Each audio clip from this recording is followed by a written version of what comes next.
Reading quotes and life lessons is like exploring the depths of wisdom from the greatest thinkers of the past. Discover profound insights that can shape your life.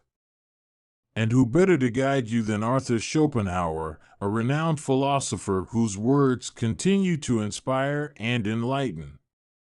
Each day is a little life, every waking and rising a little birth, every fresh morning a little youth, every going to rest and sleep a little death. If you feel irritated by the absurd remarks of two people whose conversation you happen to overhear, you should imagine that you are listening to a dialogue of two fools in a comedy. Newspapers are the second hand of history. This hand, however, is usually not only of inferior metal to the other hands, it also seldom works properly. Great minds are related to the brief span of time during which they live as great buildings are to a little square in which they stand. You cannot see them in all their magnitude because you are standing too close to them. But truth acquired by thinking of our own is like a natural limb. It alone really belongs to us. Buying books would be a good thing if one could also buy the time to read them in, but as a rule the purchase of books is mistaken for the appropriation of their contents. Hatred is a thing of the heart, contempt a thing of the head.